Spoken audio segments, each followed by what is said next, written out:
Last lecture में हमने ये पेज बनाया था। आज हम इस पेज को वैलिडेट करेंगे और डिफरेंट डिफरेंट स्क्रीन पे मूव आउट होंगे। आज हम इन सारी चीज़ों पे थोड़ा गौर फरमाएंगे। जिन्होंने ये पेज नहीं बनाया पहले वो ये पेज कंप्लीट कर लें, उसके बाद इस वीडियो में आए, क्योंकि वो चीज़ें जो मैं इस पेज में बता दी मैं दोबारा रिपीट नहीं करूँगा। मोस्ट प्रोबेबली अगर वो दोबारा ज़रूरत ना पड़ी उनकी तो अपने पास VS कोड में जाते हैं। दोबारा से VS कोड में गए, ये पेज था हमारे पास बटन। अब इस बटन क्लिक होने पे क्या हो रहा था, बटन क्लिक होने में पेज रीलोड हो रहा था, ऊपर नजर आ रहा होगा आपको कि बार बार रीलोड हो रहा, बार बार हो रहा। लेकिन हमने ये नहीं करना। अब मैं करता हूँ यहाँ पे लगाता हूँ ऑन सबमिट, क्योंकि ये फॉर्म ही आपका चल रहा है ना, ऑन सबमिट होता है फॉर्म के लिए। अब फॉर्म में मैंने ये आपको एक प्रोवाइड करता है इवेंट, ठीक है। आपको जितने भी ये ऑन सबमिट है, ऑन कॉल है, ऑन चेंज है, ये सारे आपको एक इवेंट प्रोवाइड करते हैं। आप इस इवेंट को बेशक कंसोल करा के भी देख सकते हो। अगर कंफ्यूजन हो console.log करवाओ ईगो। अब ये console.log करा तो दिया, लेकिन वो चलेगा नहीं। क्यों? क्योंकि आपका पेज रीलोड हो जाएगा। रीलोड होने पे कंसोल दोबारा बनता है आपका पूरा। कंसोल में गया मैंने, आपने गौर फरमाना है, इधर एकदम से आएगा और गायब हो जाएगा। आया गायब हो गया, नजर आया होगा आपको, आया गायब हो गया, ठीक है। अब इस चीज को हम रोकेंगे किस तरह, क्योंकि हम नहीं रीलोड करना चाहते। ये बेसिकली फॉर्म आपके लिए बनाया गया था PHP के लिए, क्योंकि PHP में आपको वो लिंक हिट करना पड़ता था कि मैं URLs के थ्रू ऊपर जो पैरम दिए जाते हैं, ठीक है, इस पैरम आप ये PHP में भेजते थे PHP के पेज पे, वो PHP का पेज लोडिंग करके आपको कंटेंट शो करवाता था। लेकिन हम ये काम नहीं करना चाहते। हम रिएक्ट यूज कर रहे हैं, हमारा कोई काम नहीं है लोडिंग का। आपके पास जीमेल है, जीमेल जहां मर्जी जा रहे होते हो आप, क्या वो रीलोड होती है अगेन? नहीं, डाटा चेंज हो रहा होता है स्टिल, लेकिन वो रीलोड नहीं होती। तो यही चीज हमने यहाँ पे यूज करनी है। तो उसके लिए हम करेंगे, आपका इवेंट तो आ गया। अब इवेंट में आपको एक चीज मिलती है, आपको ये इवेंट मल्टीपल आपको फंक्शंस मिलते हैं, उसके अलावा वैल्यूज मिल रही होती हैं। अब मैं कहता हूँ यार इवेंट तो आ गया, अब इवेंट पे मैंने कर दिया prevent default. Prevent default basically क्या है कि जो प्रीवेंट डिफॉल्ट से क्या होता है, जो इसका अपना फंक्शन था, अपनी जो इसकी समझ लें बिहेवियर था, वो बिहेवियर खत्म हो गया। प्रीवेंट डिफॉल्ट करता क्या, जो इसका बाय डिफॉल्ट बिहेवियर है ना, वो इसको खत्म कर देता है। इसलिए इसका नाम क्या है, प्रीवेंट डिफॉल्ट। डिफॉल्ट बिहेवियर खत्म, अब जो हम चाहेंगे ये वो करेगा, और जैसे हम चाहेंगे ये वैसा करेगा, ठीक है। अब यहां पे देखते हैं, वापस गए अपने कोड में, ठीक है। मैं इसको होम पे ले आऊं, ये आ गया, सबमिट क्लिक किया, सबमिट हुआ, मल्टीपल टाइम किया, लेकिन रीलोड नहीं हो रहा। क्यों? क्योंकि मैंने उसे क्या है यार, अपना जो आपका डिफॉल्ट बिहेवियर था ना, वो मुझे नहीं चाहिए। काइंडली अपना डिफॉल्ट बिहेवियर आप अपने पास रखें, जो मैं काम करना चाह रहा हूं मुझे वो करने दें आप, क्योंकि आपका डिफॉल्ट बिहेवियर मेरे काम को क्रॉस कर रहा है, मैं वो फंक्शन परफॉर्म नहीं कर पा रहा। क्लियर होगी बात? अब थोड़ा एक्सप्लोर करते हैं इसे कि इसके अंदर हमें मिलता क्या क्या चीजें हैं।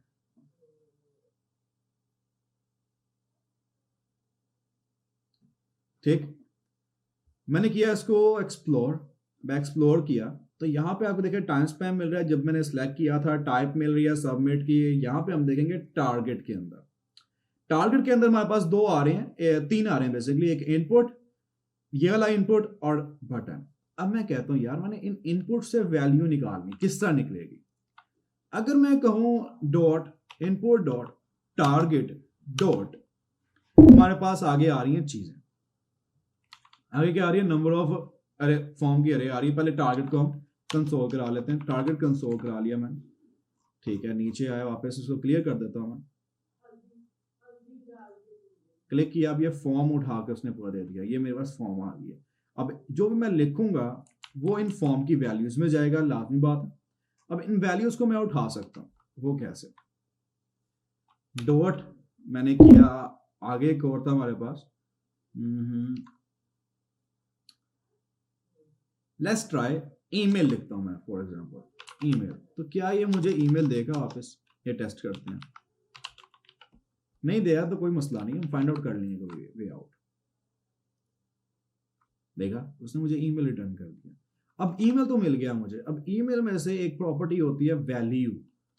क्या मुझे ये वैल्यू देगा? ये वैल्यू आपको कैसे पता चलेगी? अनलेस अनटिल आपको इनपुट टैग का नहीं पता होगा, उसके एट्रीब्यूट्स का नहीं पता होगा, आप ये चीज पॉसिबल नहीं है आपके लिए करना। दैट्स व्हाई मैं आपको कहता हूं कि काइंडली जो भी आप करो उसको देखो वो क्यों हो रहा है, क्योंकि वो चीज आपको अल्टरनेटेड करने पे काम आएगी। ठीक है, अब मैं वापस गया अपने कोड में, अब मैंने दोबारा क्लिक किया, अब उसने या मुझे ईमेल की वैल्यू उठा दी। ये तो वे है हमारे पास यार, फॉर्म से वैल्यू उठाई हमने और यहीं पर ही फॉर्म में सबमिशन कर दी, लेकिन यहाँ पे स्टेट कहाँ पे यूज हुई हमारी ना, कहीं भी नहीं। अब फॉर एग्जाम्पल मैं कहता हूं कि यार मैंने इसको सबमिट बटन पे नहीं करना, मैं सबमिट बटन पे चाहिए ही नहीं मुझे, मैं इसको इस तरह कर ही नहीं रहा। सबमिट बटन पे एक फंक्शन कॉल हो जाए, वो फंक्शन सब कुछ हैंडल करे और फंक्शन वो इससे वैल्यू नहीं लेगा अपडेटेड। या मैं कहता हूं मैंने इनसे वैलिडेट करना है, जब जब आपका कोई पासवर्ड लिख रहा हो वो वैलिडेट हो, तो वो चीज यहां पे पॉसिबल नहीं है मेरे लिए करना। कैसे करूंगा मैं? अगर मैं इनके अंदर भी चलाता हूं तो कैसे वैलिडेट करूंगा? Can't be possible for me.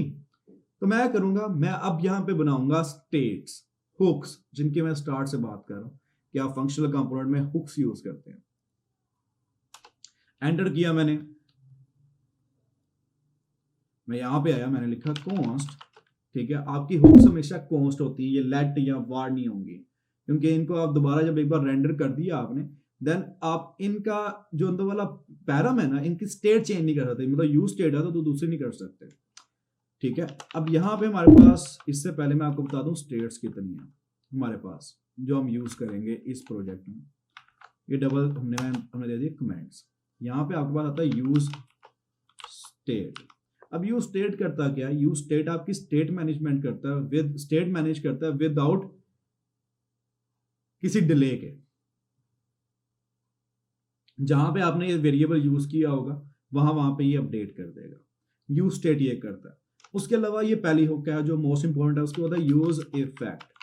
Use effect करता क्या है? जैसे ही इसके नाम से है अफेक्ट, जैसे ही आपके डोम पे कोई अफेक्ट होगा ना, ये उस काम के लिए। जैसे फॉर एग्जांपल जैसे मैं वैल्यू एंटर होती जाए, ए बी सी डी लिखी जा रहा हूं मैं, क्या हो, मेरा फंक्शन कॉल हो जाए, फॉर एग्जांपल एपीआई कॉल हो जाए, सर्चिंग में जैसे करते हैं आप, सर्चिंग में आप लिख रहे होते हैं, वो एपीआई कॉल्स भेज रहा होता है, तो ये काम आप यूज इफेक्ट के थ्रू कर सकते हैं।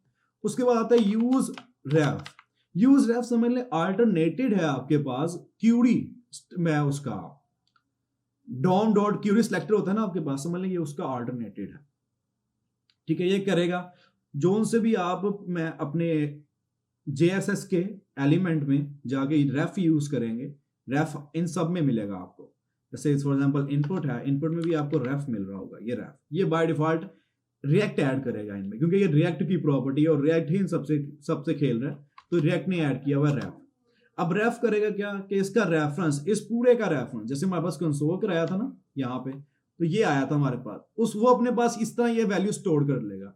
देन आप सेम काम करोगे, reference dot current dot value उठाओगे, वो आपको वैल्यू यही दे देगा। करके देखेंगे सारा काम, डोंट वरी।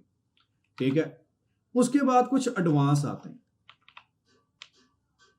ये आपके नॉर्मल यूज वाले हैं, यूज स्टेट, यूज इफेक्ट, ये नॉर्मल यूज वाले हैं। इनके अलावा कुछ और भी है आपके पास, use memo and use callback. ठीक है, अभी हम इन दोनों को टच नहीं कर रहे, क्योंकि अभी आपका इतना नॉलेज नहीं है कि आप यूज मेमो और यूज कॉल बैक से खेलो। अभी हम सिर्फ ऊपर वालों से खेलेंगे, यूज अफेक्ट से, यूज स्टेट से, यूज रेफ से। जब ये प्रोजेक्ट कंप्लीट हो जाएगा, देन हम यूज मेमो और यूज स्टेट देखेंगे, किस तरह यूज मेमो काम करता है, किस तरह यूज स्टेट, यूज इफेक्ट काम कर रहे होते हैं, कॉल बैक क्या होता है, सब चीजें हम उसके बाद देखेंगे। अभी आप टू डू में ऐसा कोई नहीं करने वाले, लेकिन ये है, अगर आपको इंटरेस्ट है आप पढ़ सकते हो इनके बारे में, use memo, use callback. ठीक है, उसके अलावा रिएक्ट के पास पहले जो थी ना, एक थी स्टेट मैनेजमेंट के रिडक्स। अब रिएक्ट ने अपनी भी एक निकाल दी है, जो कि इतनी नहीं चलती, क्योंकि वो इतने बिग बिजनेसेस के लिए नहीं बनी, बिग स्टेट्स मैनेजमेंट के लिए नहीं बनी। वो है यूज कॉन्टेक्स्ट एपीआई। एपीआई नाम है, लेकिन होता है यूज कॉन्टेक्स्ट। ठीक है, ये भी एक हुक है जो रिएक्ट प्रोवाइड करता है बाय डिफॉल्ट स्टेट मैनेजमेंट के लिए। हम यूज कॉन्टेक्स्ट की तरफ नहीं जाएंगे, हम जाएंगे इसके अल्टरनेटिव पे, और जो इंडस्ट्रीज में यूज हो रहा है वो है रिडक्स। हम रिडक्स देखेंगे एज अ स्टेट मैनेजमेंट। अभी हमारे पास ये स्टेट्स हैं, अब बनाते हैं पहली स्टेट हमारी, यूज स्टेट। अब यूज स्टेट करती है क्या, ये आपकी स्टेट को सेव करती है और जहां जहां पे वो स्टेट आपने कॉल की होती है ना वहां पे ये ऑटोमेटिकली अपडेट कर देती है विदाउट रीलोडिंग। अब वहां पे हमने लास्ट टाइम जो जेएस पढ़ी थी उसमें हमने डिस्ट्रक्चरिंग का कोई कॉन्सेप्ट पढ़ा था, वही कॉन्सेप्ट आपका यहाँ पे यूज होने वाला है। ठीक होगी बात, जो हमने डिस्ट्रक्चरिंग का कॉन्सेप्ट पढ़ा था वही कॉन्सेप्ट आपका यहाँ पे यूज होगा। मैं इसको दे दिया by default behaviour, by default value which is empty. तो मैं जाता हूँ अपने पहली इंपोर्ट पे, क्योंकि ये रिएक्ट की है तो ये रिएक्ट ही प्रोवाइड करेगा। आप इवन के रिएक्ट डॉट करके भी इसे यूज कर सकते हो या आप डिस्ट्रक्चर भी कर सकते हो जो रिएक्ट की लाइब्रेरी प्रोवाइड कर रही है आपको। उसमें से मैंने कहा यार मुझे ना आप यूज स्टेट निकाल के दे दो, उसने मुझे यूज स्टेट निकाल के दे दी। यूज लिखा तो देखो कॉन्टेक्स्ट भी आ गया आपके पास, कॉल बैक भी आ गया आपके पास, यूज रेफ भी आ गया आपके पास, यूज मेमो भी आ गया, लेआउट इफेक्ट मैं बताऊंगा किस लिए यूज होता है, उसके बाद यूज रेफ भी आ गया, यूज स्टेट ये रहा आपके पास। ये बहुत सारे, हम सारों के सारे यूज करने वाले नहीं है और ना ही सारे के सारे आप यूज करते हो मोस्ट ऑफ द टाइम, लेकिन जो मैंने लिख राइट डाउन कर दिए ये मोस्ट ऑफ द टाइम आप यूज करोगे।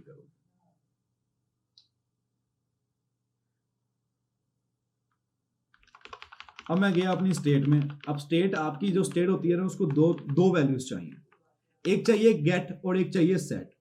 जिसके थ्रू गेट करोगे और जिसके थ्रू सेट करोगे वो आपने बयान करना है। यहाँ पे पहली वैल्यू आपकी होती है गेट। अब मैंने ईमेल करना है, मैंने कहा ईमेल, अब ये हो गया गेट, इससे आप वैल्यू गेट करोगे। एंड मैंने सेकंड कर दिया सेट एलिमेंट। मैंने सेट क्यों कहा, क्योंकि ये एलिमेंट सेट करने की प्रॉपर्टी, तो इसने क्या किया सेट करवाया। ये अभी कन्वेंशन यूज होती है जो आपकी सही कन्वेंशन है जो इंडस्ट्रियल में लेवल पे यूज होती है वो यही है कि जो आप स्टेट गेट के लिए यूज कर रहे होते हैं वही स्टेट यूज करो। अब वही मतलब कि नेम यूज करो आप सेट के लिए विद द सेट कीवर्ड।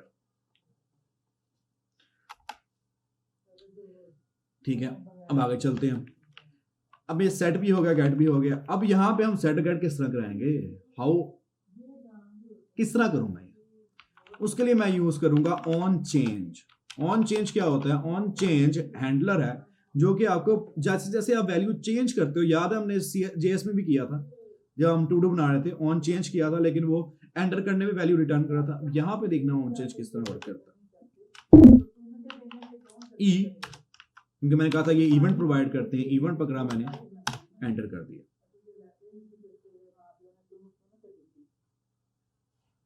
अब यहां मैंने किया सेट ईमेल, ठीक है, ई डॉट टारगेट डॉट वैल्यू, जो काम वहां पे कर रहे थे हम ऊपर के ई dot target dot email dot value, वही काम मैंने यहां पे किया लेकिन ई डॉट टारगेट डॉट वैल्यू के थ्रू, क्योंकि ये हमें ऑलरेडी प्रोवाइड कर रहा है उसका रेफरेंस, और यही काम हम करेंगे यूज रेफ के थ्रू। ठीक है, पासवर्ड में। अब ये हो गया रेफरेंस, मैं इसको कैंसिल आउट करता हूं। अब यहाँ पे यूज इफेक्ट लगा चुका हूं मैं, मतलब कि स्टेट मैनेजमेंट हो रही है। मैं कहता हूँ ईमेल के आगे मेरी ईमेल लिखी आ जाए। अब वो किस तरह काम होगा, अब ये HTML क्या, अगर आप इस तरह करते हो ना ईमेल, तो ये नहीं उठाएगा, ये इससे ऐसा टेक्स्ट लेगा। तो उसके लिए क्या करना पड़ता है, जेएस के अंदर जब भी आपने कोई डायनामिक वैल्यू अपनी शो करवानी है ना, उसके लिए आप यूज करते हो कर्ली ब्रैकेट्स। मैंने लगाया कर्ली ब्रैकेट्स, उसके अंदर मैंने कह दिया ईमेल। अब ये देखना ABCDEFG, वो देख कोई डिले नहीं आ रहा। देखा जिस वजह मैक्स लगाया था वो काम कर गया हमारा, कि उसने एक्सीड नहीं किया वहां से, वो उसी लाइन पे जाके बैठ गया। वो अलग बात है, वो बाहर निकल गया, उस बाहर को भी रोक सकते हैं आप सिर्फ एक प्रॉपर्टी लगाने से जो कि आपकी है, इधर गया हमने कहा ओवरफ्लो। ओवरफ्लो का मतलब है कोई चीज, जैसे आपका डैम्स है, डैम्स में जब पानी भरता है ओवरफ्लो होता है, दन करते क्या वो खोल देते हैं उसे, हम कहते हैं हिडन। हिडन का मतलब है छुपा दो, वो छुप गया, वो बाहर गया हुआ अभी भी, ये बाहर है लेकिन अब वो नजर नहीं आएगा क्योंकि वो बाहर चला गया। ठीक होगी बात। अब ये हमारा हो गया स्टेट रियल टाइम पे। हाँ, स्टेट मैनेजमेंट पहले देख लिया हमने, यूज इफेक्ट क्रिएट कर लिया, रियल टाइम पे हमने ईमेल शो करवा दी। अब लगाते हैं इस पे वैलिडेशन, और यहां पे अब फॉर एग्जांपल मैं कहता हूं बटन सबमिट पे ठीक है, मैंने सबमिट किया। अब यहाँ पे स्टेट जो है ना दोबारा से एम्प्टी हो जाए। अब वो देखना, अब यहाँ पे इशू क्या आएगा। ये हो गया, सेट हो गया, रीलोड भी हो गया। वापस आया, मैंने क्लिक किया, उसने कहा ईमेल इज नॉट। अच्छा ठीक है, क्योंकि वो ईमेल फॉर्मेटेड नहीं थी, उसने मना कर दिया। मैंने कहा dr@mail.com। ठीक है, अब मैंने एंटर किया, उसने ऊपर तो क्लियर कर दिया, लेकिन ये वैल्यू क्लियर नहीं हुई। उसकी रीजन क्या है? क्योंकि हमने इसे नहीं बताया कि तेरी बाय डिफॉल्ट वैल्यू क्या है, आपकी वैल्यू क्या है, आपने किससे रिफ्लेक्ट होना है। मैंने इसे कहा ई वैल्यू डॉट ईमेल, मैंने कहा इक्वल कर्ली ब्रैकेट्स। मैं कहा जीएस जब भी यूज करना है कर्ली ब्रैकेट्स करोगे कोई भी डायनामिक वैल्यू देने के लिए। ईमेल किया, अब ये देखना, मैंने लिखा @.com, सबमिट, दोनों की वैल्यू आएगी। ये आपके पास स्टेट है। दूसरी तरह अगर आप रेफ के थ्रू करते हैं देन आपकी ये चीज नहीं ऐसे पॉसिबल होनी थी, क्योंकि उसने रीलोड नहीं करना था आपके कंपोनेंट को, रेंडर नहीं करना था गेम, उसे सिर्फ उसकी वैल्यू साइलेंटली चेंज कर देनी थी। अब ये काम तो हमारा हो गया। एक काम हो गया यूज स्टेट वाला। कहते हैं यूज रेफ किस तरह यूज करना है। हम यूज रेफ भी तो हमें आना चाहिए ना, यूज रेफ किस तरह वर्क करेगा। अब उसके लिए हम करते हैं पासवर्ड वाले को करते हैं यूज रेफ पे, और देखते हैं यूज रेफ और यूज स्टेट में डिफरेंस क्या है, मसला क्या है यूज इफेक्ट का, और मसला क्या है यूज स्टेट का। ठीक होगी बात। अब मैंने पहले यहां बना लिया यूज इफेक्ट। यूज इफेक्ट का कोई आप सेटर गेटर नहीं बनाते। यूज इफेक्ट का एक वेरिएबल बनता है सिंपल, कॉन्स्ट का मैंने पासवर्ड रेफ, यही गेटर है यही सेटर है। वैल्यू उठानी है इसी के थ्रू उठानी है, वैल्यू सेट करनी है इसी के थ्रू सेट करनी है। ठीक है, जैसे वेरिएबल होता है, जो वेरिएबल में आप डिक्लेयर करते हो उसका इनिशियलाइज भी उसी के नाम से करते हो। मैंने कह दिया यूज रेफ, और यूज रेफ में ठीक है मैंने बाय डिफॉल्ट रखा दिया नल। डन होगी बात, क्लियर। अब पासवर्ड मैंने पकड़ा पासवर्ड रेफ को। अब मैं आया अपने पास, अपने पासवर्ड वाले इनपुट टैग में मैंने कहा रेफ। अब ये मुझे प्रोवाइड करता है एक रेफरेंस, ठीक है, जिसको आप इस तरह भी ले सकते हो। मैंने कहा रेफ आर ई कर लिया या ई कर लिया, और उसको मैंने किया, मैंने रेफरेंस पकड़ा उसका डॉट करंट इक्वल टू ई। अब ये क्या है, मैंने रेफरेंस पकड़ा और उसको उसमें साइन कर दिया। एक वे ये है। दूसरा क्या है, स्मॉलेस्ट वे, कि आप डायरेक्ट बस कह दो इसे पासवर्ड रेफ, दोनों में काम सेम है। अब इसको खुद बहुत पता है कि यार इवेंट आ रहा है, वो इवेंट खुद बहुत पकड़ेगा, करंट में जाके उसको मैं स्टोर करवा देगा। वापस आया, अब ये देखो, अब ये ईमेल है मेरे पास, ये पासवर्ड है, मैंने एंटर किया, बेहतरीन हो गया, दोबारा एंटर किया, बेहतरीन हो गया। मैं क्लिक करने पे स्टेट चेंज करना चाहता हूँ, नहीं हो रही, स्टेट चेंज करते हैं। पहले इससे पहले ना इस पर ब्रैकेट लगा देते हैं ताकि थोड़ा सा ब्यूटीफुल लगे,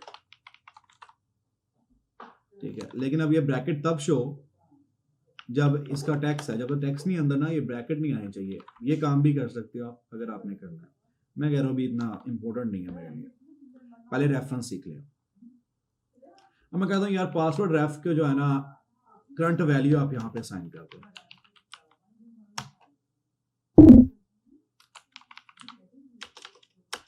password ref dot current dot value मैंने असाइन कर दी। अब वैल्यू क्यों है, जैसे वहां पे टारगेट डॉट कर रहे थे ना हम, करंट ई डॉट टारगेट, टारगेट वही सेम चीज है करंट, आपने ई पकड़ा, टारगेट करंट किया डॉट वैल्यू। अब ये वैल्यू आपको इनिशियलाइज करा देगा पहली। अब इसमें कुछ लिख नहीं सकता राइट में, क्यों? क्योंकि मैंने वैल्यू असाइन करा दी है एम्प्टी की, क्योंकि बाय डिफॉल्ट एम्प्टी है तो मुझे वो अलाउ भी नहीं करेगा। और इधर एक एरर भी आ गया, वो क्या कह रहा है, a component is changing an uncontrollable input to be controlled। मतलब क्या इसका, कि आप ऐसी आपने एक जगह पे वैल्यू डाल दिया जो कि कंट्रोल कोई नहीं कर रहा, और उसको आपने कंट्रोल एनवायरनमेंट में डाल दिया, ठीक है। अब हम क्या करते हैं, क्या मैं यहां पे गया, ऑन चेंज किया, ई पकड़ा, उसको मैंने किया, मैंने कहा आप पासवर्ड रेफ को पकड़ो dot current dot value equal to आप e dot target dot value कर दो। अब देखते हैं काम, दोनों का काम सेम हो रहा है, ठीक है, दोनों काम भी सेम कर रहे हैं, एग्जैक्टली सेम। वो भी सेट है, उसमें वैल्यू ऐड करवा रहा है, ये वैल्यू ऐड करवा रहा है। अब यहाँ पे हम पासवर्ड भी शो करवा देते हैं ताकि हमें नजर तो आए पासवर्ड आगे है क्या जो हम एंटर कर रहे हैं। मैंने कहा password ref dot current value dot value. चल भाई, वापस गए अपने, इसको क्लियर आउट किया मैंने ताकि हमारे पास बिल्कुल ब्लैंक हो।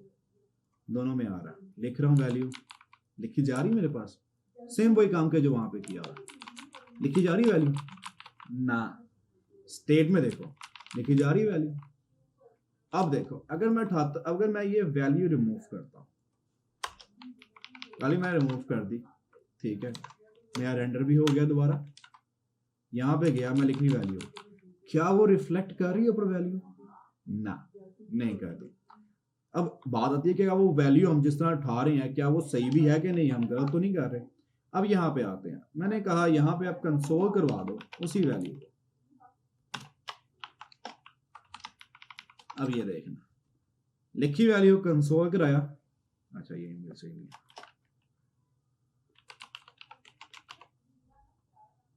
कंसोल कराया, वैल्यू तो हमारे पास एग्जैक्टली सेम आ रही है, और जैसे मैंने क्लिक किया वहां पे भी आने लग पड़ी है, उससे पहले तो वहां पे भी नहीं आ रही थी, डेट किया नहीं आ रही।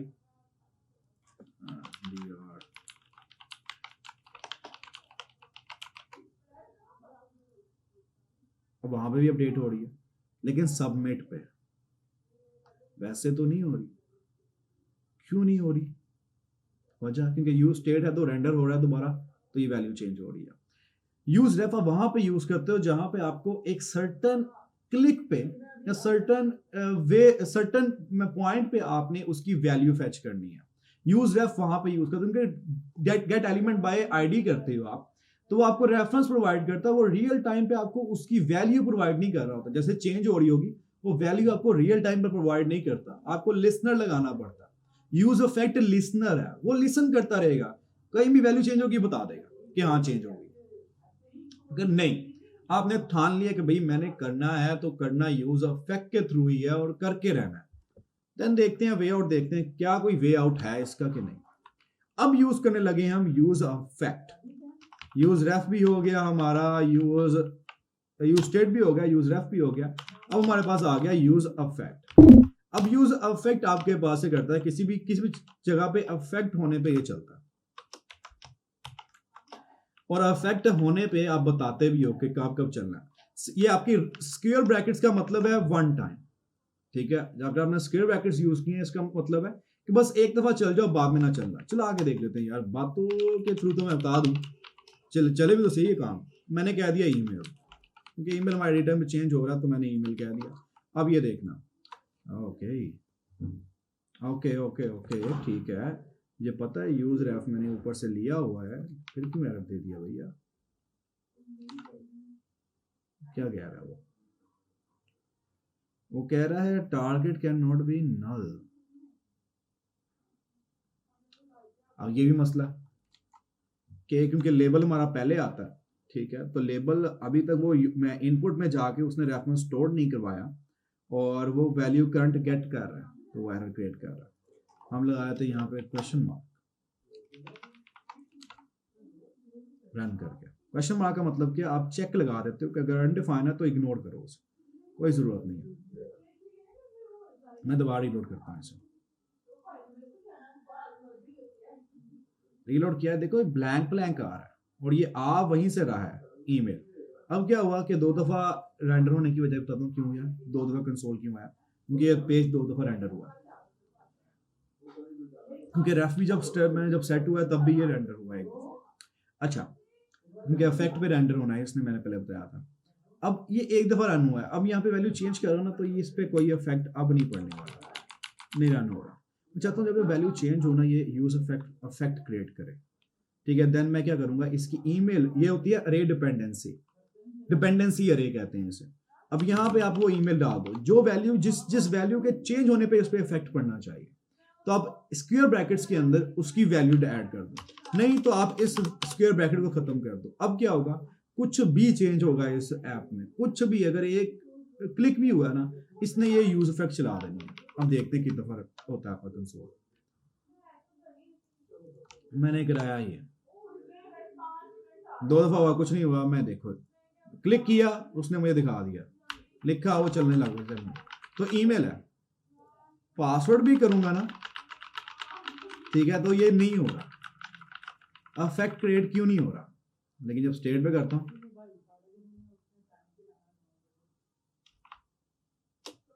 अब ये क्यों हो रहा है, क्यों? क्योंकि आपका यूज रेफ जो है वो आपके कंपोनेंट को नहीं चेंज कर रहा, वो उस पर अफेक्ट नहीं ऐड कर रहा। यूज रेफ आपका तब अफेक्ट क्रिएट करेगा, यूज रेफ आपका तब अफेक्ट क्रिएट करेगा जब उस पर कोई एक्शन परफॉर्म होगा, क्लिक हुआ या आपका कंपोनेंट दोबारा एंटर हुआ। जैसे मैं स्टेट पर चेंज किया तो वैल्यू चेंज होती है, स्टेट पर चेंज नहीं करता तो वैल्यू चेंज नहीं होती। फॉर एग्जाम्पल मैं खाली करता हूँ, खाली नहीं होगा, क्लिक किया, यहाँ पे स्टेट अपडेट हुई, वैल्यू अपडेट हुई। क्लियर होगी बात? तो इस तरह करते हैं। अब मैं कहता हूँ यार सिर्फ और सिर्फ जो है ना, फॉर एग्जाम्पल बटन क्लिक भी करता हूँ तब भी देखो 2 चल गए। अब मैं सिर्फ और सिर्फ मैं कहता हूँ कि यार जब ईमेल आपका अपडेट हो ना, तब ये काम होना चाहिए। अब उसको टेस्ट करने के लिए पहले एक और स्टेटमेंट बना लेते हैं पासवर्ड की, कि अब हमने देख तो लिया कि रेफ का मसला क्या है और रेफ काम किस तरह करता है। तो अब वापस आ जाते हैं अपने असल हालत में, जिस तरह काम होना है हमारा। पासवर्ड किया मैंने, इस यूज रेफ की जरूरत नहीं थी मुझे, मैंने खत्म कर दिया। और यहाँ मैंने सिंपल कह दिया कि यार जहां जहां पे यूज रेफ हो है ना, वो खत्म हो जाए, वहां पे आ जाए आपका पासवर्ड। ठीक हो गया। अब यहाँ पे ये वैल्यू कंसोल से खत्म, इसको भी कर देते हैं सेट पासवर्ड एम्प्टी, इसकी भी जरूरत नहीं है हमें, और इसकी भी चेंज करने की जरूरत है हमें। तो खत्म किया मैंने, कहा सेट पासवर्ड ई डॉट टारगेट डॉट वैल्यू। बेहतरीन, वही काम जो ऊपर किया हमने। वापस आया अपने कोड में, VS को मैं अपने ब्राउजर में ये किया। अब मैं चेंज कर रहा हूँ, कुछ भी नहीं हो रहा, चेंज कर रहा हूँ, वैल्यू अपडेट हो रही है लेकिन कोई कंसोल नहीं आ रहा। उसकी वजह ईमेल कि एक दफा रन हुआ उसके बाद रन नहीं होगा। अब मैंने यहाँ पे कह दिया ईमेल। फॉर एग्जाम्पल पहले खत्म करता हूँ इसे, खत्म किया, अब देखना रीलोड किया मैंने, ये चेंज कर रहा हूँ तब तो ईमेल चली है, ये भी चेंज कर रहा हूँ, वो नीचे देखो नंबर देखना ये कितने बार रहे हैं। ईमेल दोबारा कंसोल करा रहा है। मैं कहता हूँ ना, पासवर्ड पे जब चेंज कर रहा हूँ तो ईमेल कंसोल ना हो हमारा, वो यूज इफेक्ट ना चले। देन क्या कहेंगे, हम इसे डिपेंडेंसी अरे देंगे। डिपेंडेंसी अरे में हम वो वैल्यू देंगे जिसपे अफेक्ट होने की वजह से ये यूज इफेक्ट वाला के अंदर वाली वैल्यू चलनी चाहिए। अब देखो कंसोल हो रहा है, मैं चेंज कर रहा हूँ वैल्यू, मैं अपडेट कर रहा हूँ वैल्यू, लेकिन कोई भी कंसोल नहीं हो रहा। उसकी वजह क्या है कि अब हमने उससे कह दिया कि डिपेंडेंसी अरे जो आ रही है ना, उसके चेंज पे सिर्फ तुमने चेंज होना, चेंज नहीं होना। अब मैं यहाँ पे चेंज करता हूँ, कंसोल आया,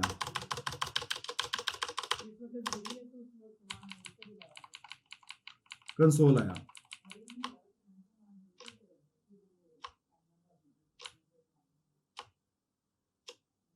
अभी आपके पास कंसोल आ रहे हैं तब जब आपकी सिर्फ ईमेल चेंज हो रही है, पासवर्ड चेंज पे कुछ भी नहीं आ रहा। मैंने ये किया, उसके बाद ये किया, अभी मुझे एरर देगा ऊपर वाला, तो मुझे पहले लिखने दो सही तरह से। मैंने किया एंटर, गायब हो गया, लेकिन ये गायब नहीं हुआ। क्यों? क्योंकि इसको वैल्यू असाइन, यहाँ पे गए हमने इसे कहा value equal to password, save किया, वो भी एम्प्टी हो जाएगी। तो यहाँ पे कोई एरर आया, देखिए क्या एरर आया। A component is changing an uncontrollable input to be controlled. This is likely caused by the value changing from undefined to defined value, which should not happen. Decide between using a controlled or uncontrolled element in a lifetime of element. For the lifetime of element. अब वो कह रहा है कि आप ऐसी value कोई डाल दो जो कि अनडिफाइंड से डिफाइन हो रही है, ठीक है। अब ऐसा कोई है नहीं सीन, हम इसे रीलोड करेंगे और सही कर देगा, होप सो। अब देख लो, अब भी एरर नहीं दिया। कभी बार क्या होता है, आपकी स्टेट अपडेट हुई होती है तो वो अपडेट स्टेट आपकी प्रीवियस वैल्यू लेके बैठी होती है। अब प्रीवियस वैल्यू जो है ना वो आपकी अनडिफाइंड है, माइट भी, ठीक है, लेकिन वो उसको नहीं मिल रही वैल्यू, तो उसने इस वजह से कहा कि आप अनडिफाइंड को डिफाइन में डाल रहे हो, जो कि गलत है उसके लाइफ टाइम के लिए।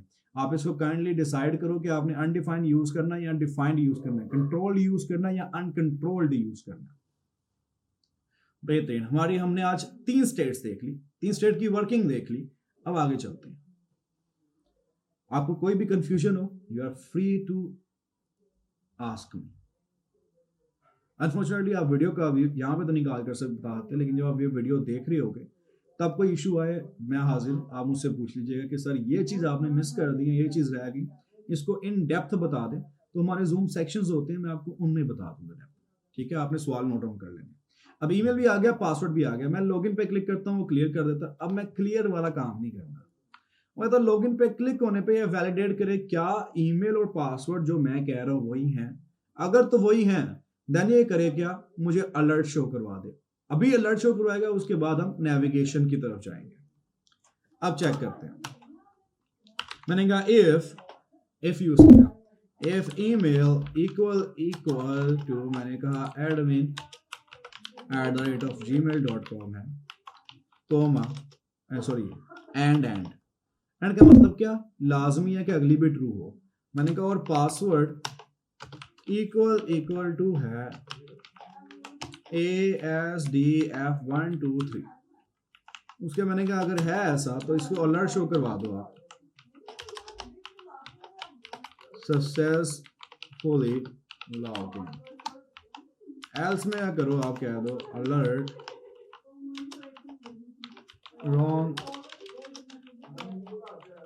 Wrong email and password. Clear बात, वापस आ गया। मैं लिखा यहाँ पे जाके एडमिन, ये वाला पासवर्ड ईमेल ले लेता हूँ।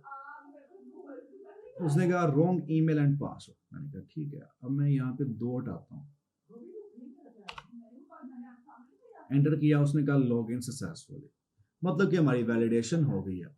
आप इसको, लाजमी बात है आप इसको एपीआई के थ्रू करोगे, लेकिन right now it's good for us. अब टू डू लिस्ट में हमने ईमेल और वेरिफिकेशन लगा दिया। अब हर यूजर का मतलब क्या, टू डू लिस्ट अपनी होगी और उनको उनके ही टास्क शो होंगे, लेकिन अभी तो हमने स्टैटिक दिया है, इसको हम डायनामिक करेंगे, लोकल स्टोरेज के थ्रू ही करेंगे। बाद में सिर्फ आपने करना क्या, उस चीज को चेंज कर देना आपने अपनी एपीआई से,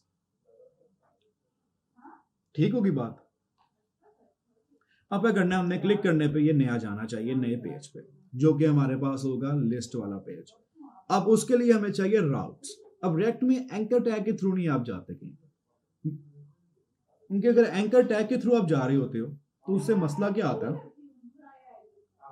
क्या पेज रीलोड होता है, हम रीलोड नहीं करना चाहते। तो आपको याद हो मैंने आपको एक चीज दिखाई थी जब हम जेएस कर रहे थे, डॉक्यूमेंट डॉट लोकेशन या विंडो डॉट लोकेशन।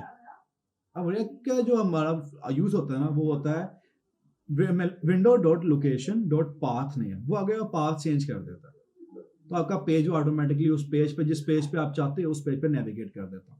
हम अब ये काम मैन्युअली तो नहीं कर सकते, हम विंडो डॉट पाथ पाथ करके हम खेल नहीं सकते। इसके लिए रिएक्ट का अपना एक पैकेज है जिसका नाम है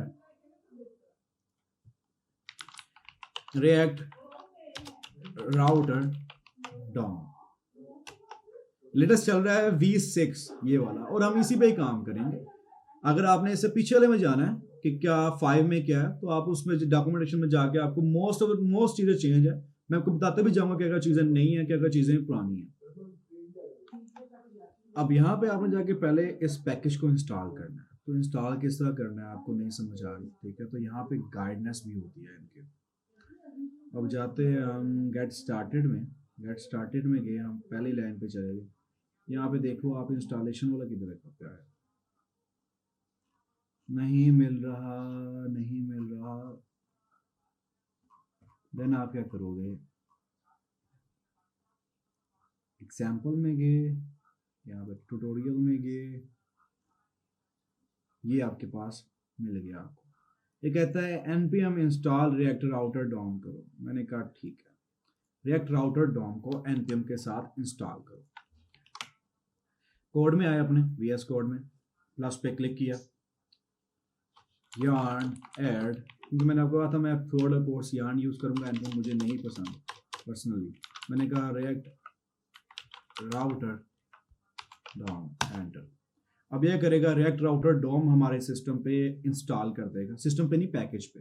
ये सिर्फ इस स्पेसिफिक पैकेज के लिए होगा, ये हर जगह नहीं इंस्टॉल होगा, ये सिर्फ इस पैकेज इस हमारे प्रोजेक्ट के अंदर स्टार्ट में इंस्टॉल होगा। Let's wait.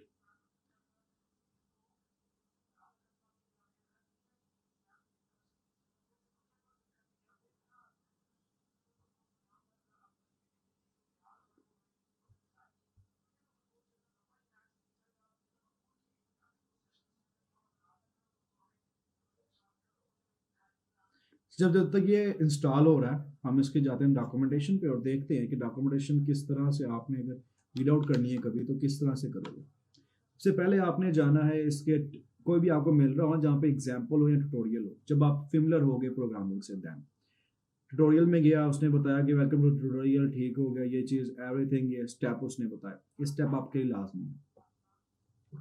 उसने कहा open your terminal and bootstrap a new react project. उसने कहा कि बूटस्ट्रैप के साथ बना लो, हमें ज़रूरत नहीं है उसकी।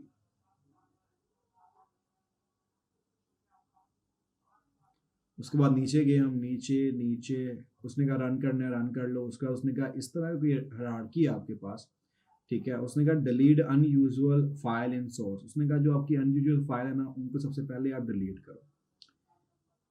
डिलीट करने के बाद उसने कहा कि आपको ये चीज़ें चाहिए होंगी, आपको ब्राउज प्रोवाइडर चाहिए, ठीक है। उसके बाद क्रिएट ब्राउज राउट चाहिए, इसको नहीं हम यूज़ करेंगे, डोंट वरी, हम सिंपल वे के थ्रू जाएंगे और तबाही मचाएंगे। ये सारी उसने एग्जांपल दी है आपको। अब ये क्लिक करेगा इस पे तो उस पे वो नेविगेट कर जाएगा साइड पे।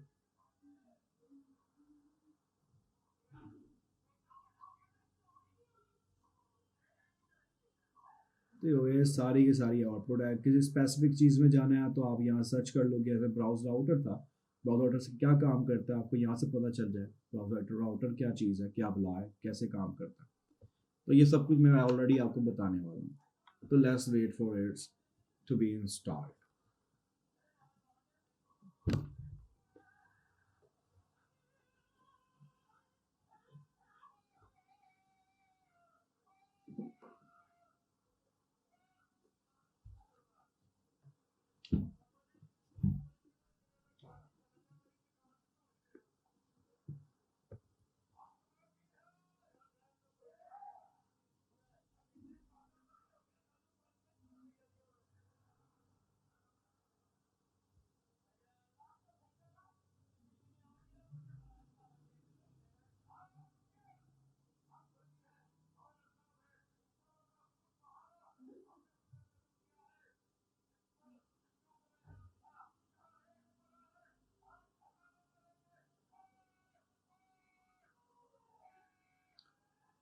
ओके गाइस, तो ये इंस्टॉल हो चुकी है हमारे पास, रिएक्ट राउटर डॉम इंस्टॉल हो चुका है। अब क्या करते हैं, हम इसमें राउट स्पेलिंग बनाना सीखते हैं।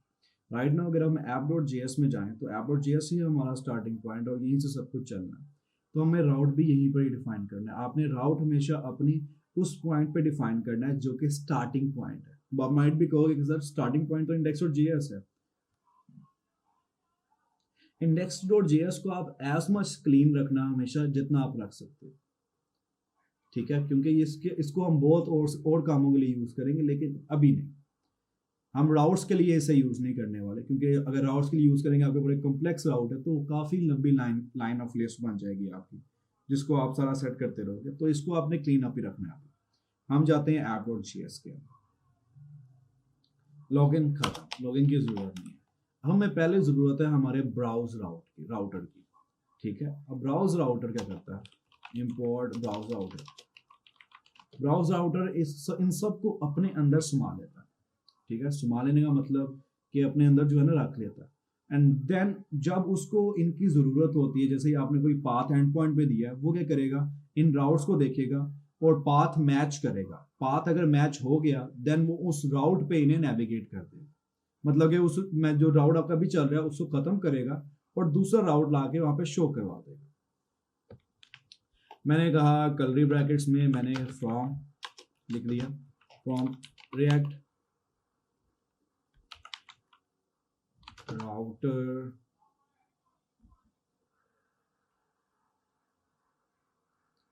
लोडिंग ले रहा है काफी, लेट्स सी।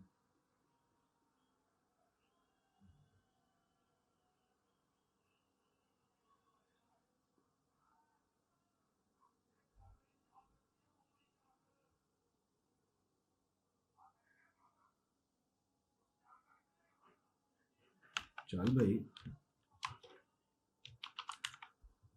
राउटर डाउन मैंने ओके भी लिख दिया। यहाँ पे कुछ चीज़ें मिलेंगी आपको, जैसे कि पेमेंट सर्वर कर लो, जान होगी। ठीक हो गया। तो हम यहाँ पे करने लगे हैं ब्राउज,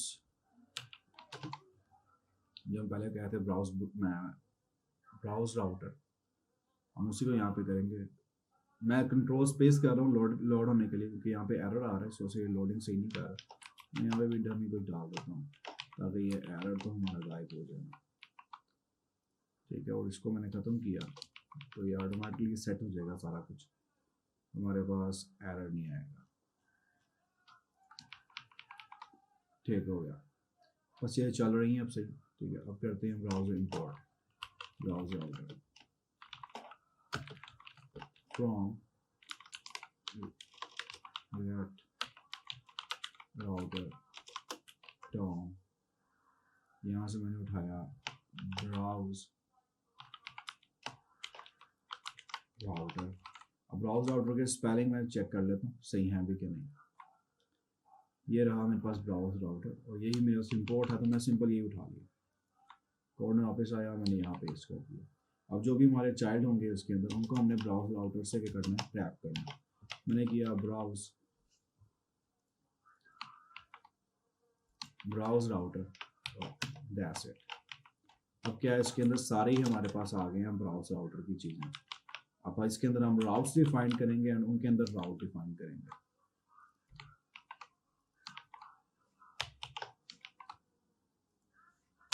अंदर आया मैं।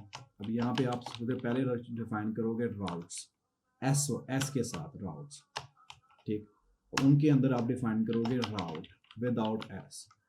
ठीक है, ये मतलब कि राउट्स हैं, उनके अंदर राउट है। अब राउट भी आपका दोनों ये सिंगल टैग होगा। इसके अंदर आप प्रोवाइड करोगे पाथ। पाथ का मतलब क्या है, पाथ का मतलब होता है कि आपका एंड पॉइंट, स्लैश के बाद जो चीज़ आ रही होती है ना, वो कौन सी होगी। मैंने पाथ कहा कि यार ये स्लैश है, स्लैश का मतलब है आपका लैंडिंग पेज, स्टार्टिंग वाला पेज। मैंने कहा इसमें आप एलिमेंट जो है ना, एलिमेंट आपका में जो है फंक्शनल कंपोनेंट रिएक्ट का, उसको एलिमेंट कहते हैं। वो कर दो आप लॉगिन का, लॉगिन का ये हो गया। अब वापस जाते हैं अपने कोड में वहाँ पे जाते हैं, यहाँ पे कुछ चेंज तो नहीं हो रही, नहीं, सब कुछ बेहतरीन चल रहा है, लेकिन अभी ये आगे नहीं जा रहा, इसको आगे लेके जाना। तो एक और पार्ट डिफाइन कर लेते हैं। याद रखिएगा स्लैश वाला सबसे एंड पे हो, नहीं तो ये किसी को नहीं जाने देगा। अब मैंने यहाँ पे किया, मैंने कहा इसको कर दो आप माई लिस्ट के नाम से, और यहाँ पे हमने एक बनाया था लिस्ट टू डू, उसके अंदर मैंने एक फाइल बना दी index.jsx, और मैंने एक बना दिया list2do.jsx। इसके अंदर मैंने कर दिया RAFCE। ठीक है, तो RAFCE क्या करता है, ऑटोमेटिकली बना देता, तो आपको इतना काम जो है ना टेंशन वाली बात नहीं होती।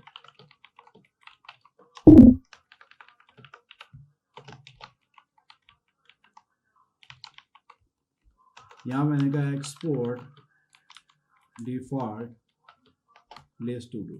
ठीक है, अब यहाँ पे गया, सिंपल मैंने किया इस लॉगिन के जगह किया लिस्ट टू डू और इंपोर्ट कर दिया इसे। कंट्रोल स्पेस से मैं इंपोर्ट कर रहा हूँ, ऑटो इंपोर्ट।